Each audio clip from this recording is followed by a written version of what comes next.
पावन भूमि नैमिषारण्य में जहाँ ऋषि मुनियों की तपस्या से वातावरण सदैव दिव्य बना रहता है, एक बार पुनः महान यज्ञ का आयोजन हुआ। उस यज्ञ में अनेक विद्वान, तपस्वी और ज्ञानी मुनि एकत्रित हुए थे, जिनमें प्रमुख थे शौनक ऋषि। उन सभी के हृदय में एक ही जिज्ञासा थी, कलयुग में मनुष्य सरलता से पापों से मुक्त होकर धर्म, सुख और मोक्ष को कैसे प्राप्त कर सकता है। इसी उद्देश्य से उन्होंने आदर पूर्वक आमंत्रित किया महान कथावाचक सूत जी को, जो वेद पुराणों के परम ज्ञाता और धर्म के गूढ़ रहस्यों के ज्ञाता थे। सभी ऋषि विनम्र भाव से उनके चरणों में बैठ गए और बोले, हे सूत जी, कृपया हमें ऐसे पवित्र व्रत, मास और उपायों के विषय में बताइए जिससे मनुष्य इस कठिन कलयुग में भी सहज रूप से पुण्य प्राप्त कर सके। तब सूत जी ने ध्यान मग्न होकर दिव्य स्वर में उत्तर दिया, हे मुनियों, वर्ष के सभी महीनों में एक ऐसा मास है जो स्वयं भगवान विष्णु को अत्यंत प्रिय है, और वो है वैशाख मास। उन्होंने आगे कहा कि ये मास केवल साधारण समय नहीं, बल्कि धर्म, दया, सेवा और आत्म शुद्धि का विशेष अवसर है। इस मास में किया गया प्रत्येक शुभ कार्य अनेक गुना फल देता है और मनुष्य के जीवन को बदलने की शक्ति रखता है। इसी महिमा को समझाने के लिए सूत जी अब एक ऐसी कथा का वर्णन करने जा रहे थे जिसमें भक्ति, त्याग, सेवा और ईश्वर की कृपा का अद्भुत संगम है। यह अध्याय हमें केवल कथा ही नहीं सुनाएगा, बल्कि ये सिखाएगा कि सच्चा धर्म क्या है, भक्ति का वास्तविक अर्थ क्या है और कैसे एक साधारण मनुष्य भी ईश्वर की कृपा प्राप्त कर सकता है। अब आरंभ होती है वो दिव्य कथा जो हमें बाहरी संसार से उठाकर आत्मा की गहराइयों तक ले जाएगी। आइए श्रद्धा और एकाग्रता के साथ इस पवित्र कथा में प्रवेश करें। कमेंट में लिखिए, जय श्री हरि। वैशाख मास का महात्म्य अनंत और अत्यंत पवित्र माना गया है। इस अध्याय में भगवान श्री हरि के प्रति भक्ति, दान, तप और स्नान के महत्व का विशेष वर्णन किया गया है। एक समय नैमिषारण्य में बैठे हुए ऋषि मुनियों ने सूत जी से प्रश्न किया, हे ज्ञानी, वैशाख मास में कौन से ऐसे कार्य हैं जिनसे मनुष्य को शीघ्र पुण्य प्राप्त होता है और उसके पाप नष्ट हो जाते हैं। सूत जी ने अत्यंत प्रसन्न होकर उत्तर दिया, हे मुनियों, वैशाख मास स्वयं भगवान विष्णु को प्रिय है। इस मास में किया गया स्नान, दान और जप मनुष्य को मोक्ष प्रदान करता है। सूत जी कहते हैं कि जो मनुष्य प्रातः काल ब्रह्म मुहूर्त में उठकर पवित्र नदी, सरोवर या कुएं में स्नान करता है, वो अपने सभी पापों से मुक्त हो जाता है। विशेष रूप से गंगा स्नान का फल 1000 यज्ञों के बराबर बताया गया है। यदि गंगा उपलब्ध ना हो तो किसी भी जल में श्रद्धा से स्नान करने पर वही फल मिलता है। इस अध्याय में दान को अत्यंत श्रेष्ठ बताया गया है। वैशाख मास में इन वस्तुओं का दान विशेष फलदायी है। जल से भरा घड़ा अर्थात कलश, अन्न, वस्त्र, छाता, जूते अर्थात चप्पल, पंखा सूत जी कहते हैं, जो मनुष्य प्यासे को जल देता है वो सीधे वैकुंठ को लोक को प्राप्त होता है। तो इस अध्याय में भगवान विष्णु की भक्ति का अत्यंत महत्व बताया गया है। ओम नमो भगवते वासुदेवाय मंत्र जप का विशेष फल देता है। तुलसी पूजा करने से जन्म जन्मांतर के पाप नष्ट होते हैं। एकादशी व्रत रखने से मोक्ष की प्राप्ति होती है। सूत जी एक कथा सुनाते हैं। एक गरीब ब्राह्मण था जो अत्यंत दुखी जीवन जी रहा था। किसी ने उसे वैशाख मास का व्रत और स्नान करने की सलाह दी। उसने श्रद्धा से प्रतिदिन स्नान किया, भगवान विष्णु का जप किया, थोड़ा सा अन्न दान किया। कुछ ही समय में उसका जीवन बदल गया। उसके घर में धन धान्य की वृद्धि हुई, परिवार में सुख शांति आई, अंत में उसे मोक्ष प्राप्त हुआ। भक्तों, इस अध्याय का ये सार है कि वैशाख मास में किया गया छोटा सा पुण्य भी अत्यंत बड़ा फल देता है। भगवान विष्णु की भक्ति ही जीवन का सर्वोत्तम मार्ग है। दया, दान और स्नान से जीवन शुद्ध होता है।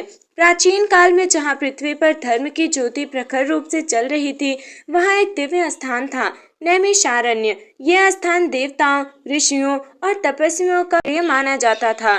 घने वन, मधुर पवन, कल कल करती सरिताएं और चारों ओर गूंजता वेदों का उच्चारण। ऐसा प्रतीत होता था मानो स्वयं स्वर्ग पृथ्वी पर उतर आया हो। वहीं पर एक विशाल यज्ञ का आयोजन हुआ था जिसमें अनेक महान ऋषि मुनि एकत्रित हुए थे। उनमें प्रमुख थे शौनक ऋषि और उनके साथ हजारों तपस्वी। सभी का उद्देश्य एक ही था, कलयुग में धर्म की रक्षा कैसे हो, मनुष्य पापों से मुक्त होकर मोक्ष कैसे प्राप्त करे। उसी समय वहां पधारे महान कथावाचक सूत जी। उनके आगमन से पूरा वातावरण और भी पवित्र हो गया। ऋषियों ने उनका आदर पूर्वक स्वागत किया और विनम्र होकर कहा, हे सूत जी, आप सर्वज्ञ हैं, पुराणों के ज्ञाता हैं, कृपया हमें ऐसे उपाय बताइए जिससे कलयुग के जीव सरलता से पापों से मुक्त हो सके। शौनक ऋषि ने आगे कहा, हे महाभाग, हमने सुना है कि वर्ष के 12 महीनों में कुछ विशेष मास अत्यंत पुण्यदायक होते हैं। कृपया बताइए उनमें कौन सा मास सबसे श्रेष्ठ है और उसमें कौन से व्रत, दान और कर्म करने चाहिए। सभी ऋषि मौन होकर सूत जी की ओर देखने लगे। उनकी आंखों में जिज्ञासा थी, हृदय में श्रद्धा। सूत जी ने आंखें बंद की, भगवान का स्मरण किया और गंभीर स्वर में बोले, हे मुनियों, तुमने अत्यंत उत्तम प्रश्न किया है। ये प्रश्न केवल तुम्हारा ही नहीं बल्कि संपूर्ण मानव जाति के कल्याण का मार्ग है। फिर वे बोले, सभी महीनों में जो भगवान विष्णु को अत्यंत प्रिय है वो है वैशाख मास। सूत जी आगे कहने लगे, वैशाख मास में सूरज की किरणें तेज होती हैं, पृथ्वी तपती है, जीव जंतु जल के लिए व्याकुल होते हैं। ऐसे समय में जो मनुष्य जल का दान करता है, प्रातः स्नान करता है, भगवान का स्मरण करता है, वो अनंत पुण्य प्राप्त करता है। सूत जी ने अत्यंत भावुक होकर कहा, हे ऋषियों, जब कोई प्राणी प्यास से व्याकुल होता है तब उसे जल देना सबसे बड़ा धर्म है। उन्होंने बताया, एक घड़े जल का दान अनेक यज्ञों के बराबर फल मिलता है। प्यासे को जल पिलाना भगवान की सेवा करने के बराबर होता है। सूत जी बोले, वैशाख मास में यदि कोई व्यक्ति सच्चे मन से भगवान विष्णु की पूजा करता है तो उसके जन्म जन्मांतर के पाप नष्ट हो जाते हैं। उन्होंने आगे कहा, तुलसी पत्र अर्पित करने से विशेष कृपा मिलती है, दीपदान करने से अंधकार अज्ञान दूर होता है, मंत्र जप से आत्मा शुद्ध होती है। सूत जी ने आगे कहा, हे मुनियों, मैं तुम्हें एक ऐसी कथा सुनाऊंगा जो ये सिद्ध करेगी कि वैशाख मास का व्रत कितना महान है। सभी ऋषि उत्सुक हो उठे। वन में शांति आ गई। केवल अग्नि की लपटें और वेद मंत्रों की ध्वनि सुनाई दे रही थी। प्राचीन समय में एक छोटे से गांव में एक ब्राह्मण रहता था। उसका जीवन अत्यंत कठिनाइयों से भरा हुआ था। घर टूटा फूटा था, भोजन के लिए भी संघर्ष करना पड़ता था। परिवार में रोग और चिंता का वास था। वो ब्राह्मण अत्यंत धार्मिक था, परंतु उसके भाग्य में मानो सुख लिखा ही नहीं था। हर दिन वो सोचता, मैंने किसी का बुरा नहीं किया, फिर भी मेरा जीवन इतना दुखमय क्यों है। दिन बीतते गए पर उसकी स्थिति और खराब होती गई। कभी भोजन नहीं मिलता, कभी बच्चों को भूखा सोना पड़ता, पत्नी भी चिंतित रहती। एक दिन वो अत्यंत दुखी होकर बोला, हे प्रभु, यदि आप हैं तो मेरी सहायता क्यों नहीं करते। उसकी आंखों से आंसू बहने लगे। उसका विश्वास डगमगाने लगा था। एक दिन वो सब कुछ छोड़कर वन की ओर चला गया। वो सोच रहा था, अब इस जीवन का क्या अर्थ, शायद तपस्या ही मेरा मार्ग है। घने वन में पहुंचकर वो एक वृक्ष के नीचे बैठ गया। वहां चारों ओर शांति थी, पर उसके मन में तूफान चल रहा था। उसी समय वहां एक तेजस्वी संत प्रकट हुए। उनके चेहरे पर दिव्य आभा थी, आंखों में करुणा। ब्राह्मण ने उन्हें प्रणाम किया। संत ने मधुर स्वर में पूछा, वत्स, तुम इतने दुखी क्यों दिख रहे हो। ब्राह्मण ने अपनी सारी पीड़ा सुना दी। संत मुस्कुराए और बोले, हे ब्राह्मण, तुम्हारे दुखों का कारण तुम्हारे पूर्व जन्म के कर्म है, परंतु चिंता मत करो, इसका भी समाधान है। ब्राह्मण ने उत्सुक होकर पूछा, हे गुरुदेव, कृपया मुझे मार्ग दिखाइए। संत बोले, आ रहा है वैशाख मास। ये मास स्वयं भगवान विष्णु को अत्यंत प्रिय है। संत ने विस्तार से बताया, वैशाख मास में तुम्हें ब्रह्म मुहूर्त में उठना है, नदी या कुएं में स्नान करना है, भगवान विष्णु का पूजन करना है, मंत्र जप करना है, दीप दान करना है और अपनी क्षमता अनुसार दान देना है। संत ने उसे एक दिव्य मंत्र दिया, ओम नमो भगवते वासुदेवाय, और कहा, इस मंत्र का जप तुम्हारे जीवन को बदल देगा। संत ने आगे कहा, विशेष रूप से जल का दान करना, वैशाख की गर्मी में प्यासे को जल देना सबसे बड़ा पुण्य है। उन्होंने समझाया, घड़ा भरकर जल रखना, राहगीरों को जल पिलाना, पशु पक्षियों के लिए भी पानी रखना, ब्राह्मण के मन में आशा की किरण जागी। उसने दृढ़ निश्चय किया, मैं पूरे मन से वैशाख मास का व्रत करूंगा। उसने संत को प्रणाम किया। जब उसने सिर उठाया, संत वहां से अदृश्य हो चुके थे। ब्राह्मण समझ गया ये कोई साधारण संत नहीं थे। वो तुरंत अपने घर लौटा। उसने अपने पत्नी को सब बताया। पहले तो पत्नी को विश्वास ही नहीं हुआ, परंतु ब्राह्मण के दृढ़ संकल्प को देखकर उसने भी साथ देने का निर्णय लिया। अब वो दिन आ गया, वैशाख मास का पहला दिन। सुबह ब्रह्म मुहूर्त में ब्राह्मण उठा, स्नान किया, भगवान का स्मरण किया। उसने एक छोटा सा घड़ा भरकर घर के बाहर रखा ताकि कोई प्यासा आए तो जल पी सके। अब शुरू होगा उसका परिवर्तन। क्या उसका जीवन बदलेगा? क्या भगवान उसकी भक्ति से प्रसन्न होंगे? क्या उसके दुख दूर होंगे? आगे सुनेंगे हम कथा में।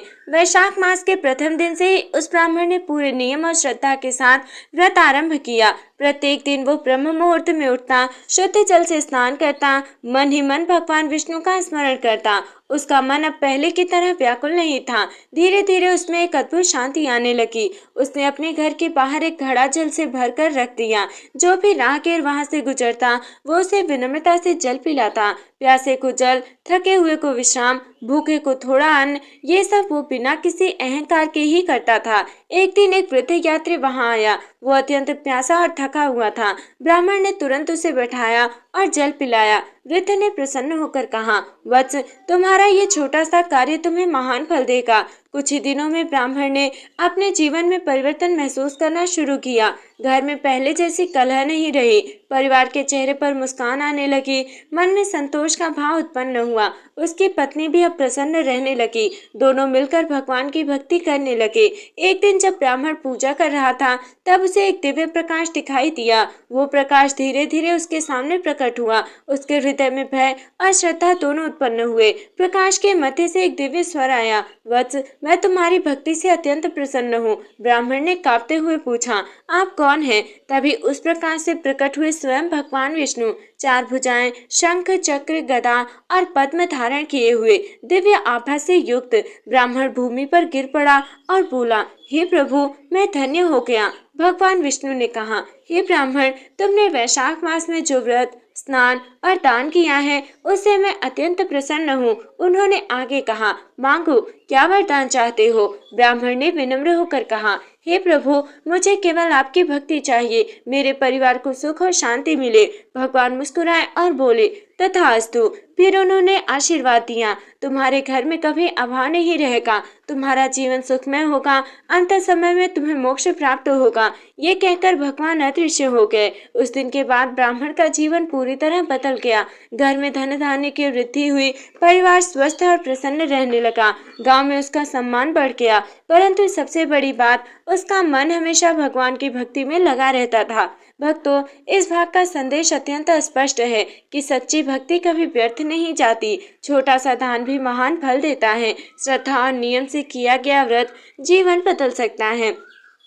जब सूत जी ने उस ब्राह्मण की कथा समाप्त की तब शौनक ऋषि सहित सभी ऋषि अत्यंत भाव विभोर हो गए। नैमिषारण्य का वातावरण और भी पवित्र हो गया। चारों ओर केवल एक ही भाव था, भक्ति, श्रद्धा और ज्ञान। शौनक ऋषि ने पुनः विनम्र होकर पूछा, हे सूत जी, ये कथा तो अत्यंत अद्भुत है, परंतु कृपया इसका गूढ़ रहस्य भी हमें बताइए। क्या केवल छोटे छोटे कर्मों से ही इतना बड़ा फल मिल सकता है? सूत जी मुस्कुराए और बोले, हे मुनियों, इस कथा का सार केवल कर्म नहीं बल्कि भाव अर्थात भावना है। उन्होंने आगे कहा, बिना श्रद्धा के किया गया बड़ा यज्ञ भी निष्फल हो सकता है, परंतु श्रद्धा से किया गया छोटा सा कार्य भी महान फल देता है। सूची ने बताया, वैशाख मास में केवल बाहरी कर्मों का नहीं बल्कि आंतरिक शुद्धि का समय है। इस मास में शरीर तपता है, अहंकार भी तपता है, प्यास बढ़ती है, करुणा जागती है, कठिनाई आती है, धैर्य उत्पन्न होता है। उन्होंने कहा, जल केवल शरीर की प्यास नहीं बुझाता बल्कि आत्मा को भी शांति देता है। इसलिए जन दान करो, करुणा का दान होगा।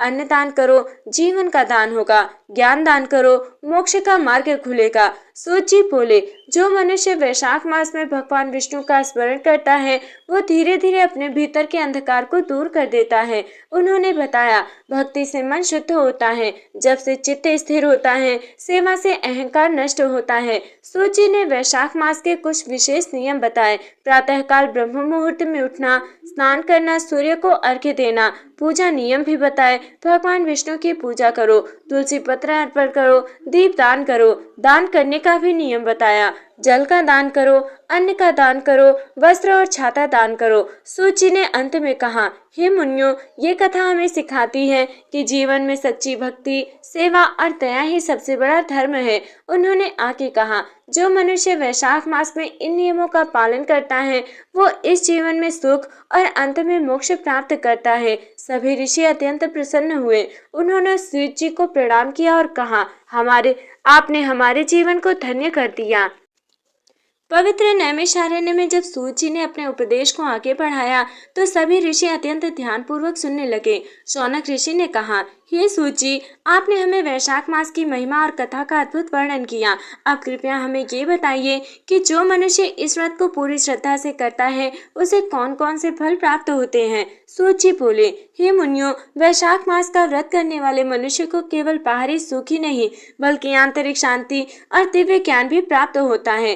पहला है, पापों का नाश होता है। जो मनुष्य श्रद्धा से स्नान करता है, भगवान का स्मरण करता है, उसके पुराने पाप नष्ट हो जाते हैं, मन शुद्ध होता है। दूसरा है, धन धान्य की प्राप्ति होती है। सूत जी ने बताया, जो व्यक्ति वैशाख मास में दान करता है उसके घर में कभी अभाव नहीं रहता, अन्न की वृद्धि होती है, धन की प्राप्ति होती है, जीवन में स्थिरता आती है। तीसरा है, मानसिक शांति, चिंता कम होती है, क्रोध समाप्त होता है, मन में संतोष उत्पन्न होता है। चौथा है, भगवान की कृपा मिलती है। जो व्यक्ति सच्चे मन से भगवान विष्णु की भक्ति करता है उसे ईश्वर का आशीर्वाद मिलता है, जीवन के कष्ट दूर होते हैं, मार्ग स्वतः स्पष्ट हो जाता है। सूत जी बोले, पांचवा है, वैशाख मास का व्रत करने वाला व्यक्ति अंत समय में मोक्ष प्राप्त करता है, ये सबसे बड़ा फल है। सूत जी ने एक और प्रसंग सुनाया। एक बार एक व्यापारी था जो अत्यंत धनवान था, परंतु वो दान नहीं करता था, केवल अपने सुख में लीन रहता था। एक दिन उसने एक साधु को देखा जो वैशाख मास में जल दान कर रहा था। साधु ने कहा, धन का उपयोग यदि सेवा में नहीं किया तो वो व्यर्थ है। व्यापारी के मन में ये बात बैठ गई। उसने जलदान शुरू किया, गरीबों को अन्न दिया, भगवान का स्मरण किया। धीरे धीरे उसका हृदय बदल गया। परिणाम क्या हुआ? उसका अहंकार समाप्त हुआ, उसे सच्चा सुख मिला, समाज में उसका सम्मान बढ़ा और अंत में उसे भी दिव्य लोक की प्राप्ति हुई। सूत जी ने कहा, हे मुनियों, वैशाख मास में केवल कर्म नहीं बल्कि आत्मा का जागरण है। इस मास में मनुष्य अपने भीतर झांकता है, अपनी गलतियों को समझता है और सुधार की दिशा में चलता है। सूत जी ने अंत में कहा, जो व्यक्ति वैशाख मास में श्रद्धा, भक्ति और सेवा करता है वो इस जीवन में सुख और अगले जीवन में मोक्ष प्राप्त करता है। सभी ऋषि अत्यंत प्रसन्न हुए। उन्होंने एक स्वर में कहा, धन्य है ये ज्ञान, धन्य है वैशाख मास। पवित्र नैमिषारण्य में जब सूत जी ने वैशाख मास की महिमा का विस्तार किया तब वातावरण अत्यंत गंभीर और ध्यानमय हो गया। शौनक ऋषि और अन्य ऋषि अब केवल कथा ही नहीं बल्कि उसके पीछे छिपे काल अर्थात समय और धर्म के रहस्य को समझना चाहते थे। शौनक ऋषि ने पूछा, हे सूत जी, आपने वैशाख मास की इतनी महिमा बताई, परंतु कृपया ये भी बताइए कि कलयुग में जब मनुष्य कमजोर और चंचल है तब क्या वो इन नियमों का पालन कर सकता है? सूत जी ने शांत स्वर में कहा, हे मुनियों, यही तो वैशाख मास की सबसे बड़ी विशेषता है। उन्होंने कहा, अन्य युगों में कठोर तपस्या करनी पड़ती थी, वर्षों तक ध्यान करना पड़ता था, लेकिन कलयुग में छोटे छोटे पुण्य कार्य भी बड़ा फल देते हैं। सूत जी बोले, कलयुग में मनुष्य दुर्बल है परंतु भगवान की कृपा अत्यंत सरल हो गई है। उन्होंने बताया, एक बार नाम जप, अनेक यज्ञ के बराबर फल, एक लोटा जलदान, हजारों पुण्य मिलेंगे, सच्चे मन से प्रार्थना, सीधे भगवान तक पहुंच होगी। सूत जी ने स्पष्ट किया, इस युग में सबसे बड़ा धर्म है भक्ति।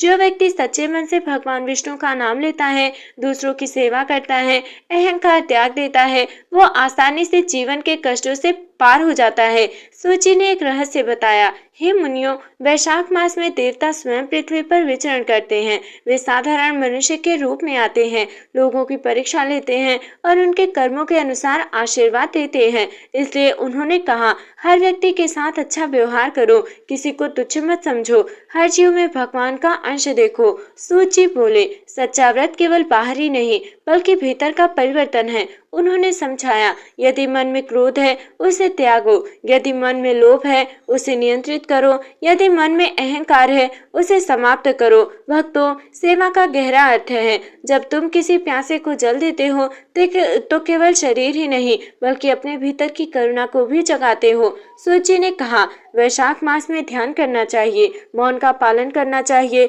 अपने विचारों को शुद्ध करना चाहिए। सूत जी ने एक अत्यंत गूढ़ बात कही, हे मुनियों, वैशाख मास में किया गया हर शुभ कर्म 100 गुना फल लेकर लौटता है। ये सुनकर सभी ऋषि ध्यान में लीन हो गए। उन्हें ऐसा अनुभव हुआ मानो वे स्वयं उस दिव्य सत्य को देख रहे हों। भक्तों, कलयुग में धर्म सरल है, भक्ति सबसे बड़ा साधन है और सेवा और करुणा ही सच्चा व्रत है। पवित्र नैमिषारण्य में बैठे हुए शौनक ऋषि और अन्य मुनि जब सूत जी के वचनों को सुन रहे थे तब उनके मन में और भी जानने की उत्सुकता जाग उठी। शौनक ऋषि ने कहा, हे सूत जी, आपने ब्राह्मण और व्यापारी की कथा से हमें बहुत कुछ सिखाया।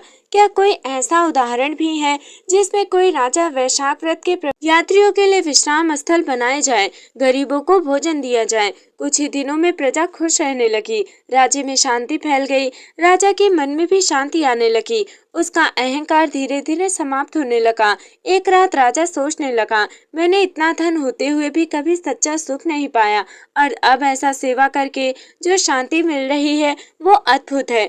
अब कथा और भी रोचक मोड़ लेगी। भक्तों, अब हम जानेंगे क्या राजा को सुख मिलेगा।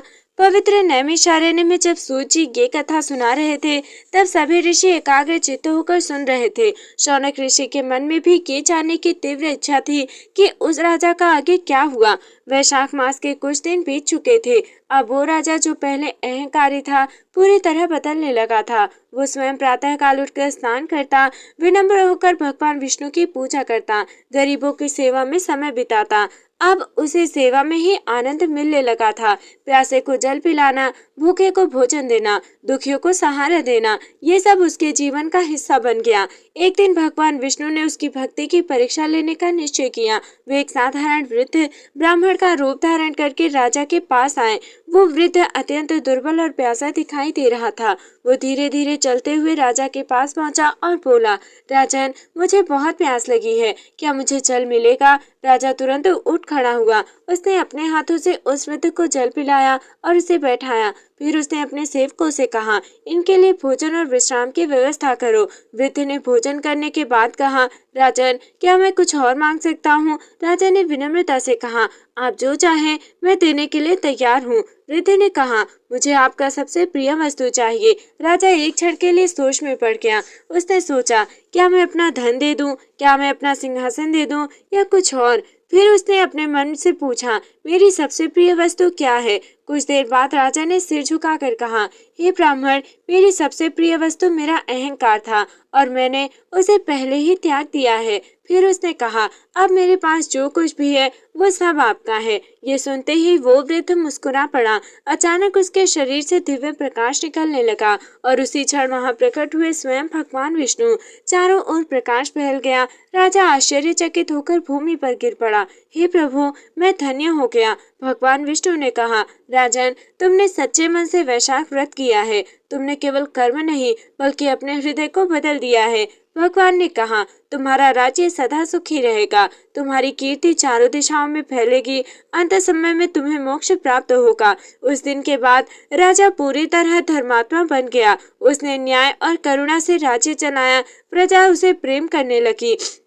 भक्तों, इस भाग का सार अहंकार त्याग ही सच्ची भक्ति है। सेवा और करुणा सबसे बड़ा धर्म है। भगवान केवल कर्म नहीं भाव देखते हैं। जब सूत जी ने ये कथा समाप्त की तो शौनक ऋषि और सभी मुनि अत्यंत प्रसन्न हुए। इस प्रकार वैशाख मास की कथा का अध्याय 4 पूर्ण हुआ। इससे हमने सीखा भक्ति, दान और सेवा का महत्व, वैशाख मास का दिव्य प्रभाव और आत्मा के परिवर्तन का मार्ग। तो हे प्रिय भक्तों, इस प्रकार पवित्र नैमिषारण्य में बैठे हुए ऋषियों ने सूत जी के मुख से वैशाख मास की अद्भुत महिमा को सुना और अपने जीवन को धन्य माना। इस कथा ने ये स्पष्ट कर दिया कि जीवन में सुख, शांति और मोक्ष का मार्ग किसी कठिन तपस्या में नहीं बल्कि सरल भक्ति, सेवा और करुणा में छिपा है।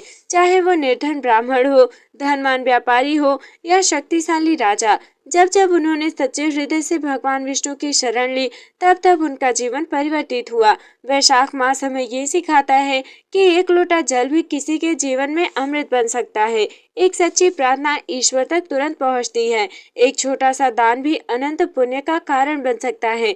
इस मास में किया गया प्रत्येक शुभ कर्म केवल बाहरी नहीं, बल्कि आत्मा की गहराई तक परिवर्तन लाता है। जब मनुष्य अपने अहंकार को त्याग देता है, दूसरों की सेवा करता है और ईश्वर का स्मरण करता है, तब वो धीरे धीरे अपने वास्तविक स्वरूप को पहचानने लगता है। यही इस कथा का सार है। धर्म केवल कर्म नहीं, बल्कि भावना है। भक्ति केवल पूजा नहीं, बल्कि जीवन जीने का तरीका है। अंततः जो व्यक्ति वैशाख मास में श्रद्धा और नियम के साथ व्रत, स्नान और दान करता है, वो इस संसार में सुख और अंत में परम शांति अर्थात मोक्ष प्राप्त करता है।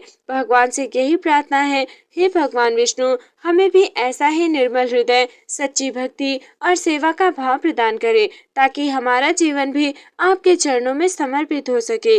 इति श्री वैशाख मास महात्म्य अध्याय चतुर्थ संपन्नम। राधे राधे। जय श्री कृष्ण, जय श्री हरि। सनातन धर्म की जय, गौ माता की जय, धरती माता की जय। हर हर महादेव।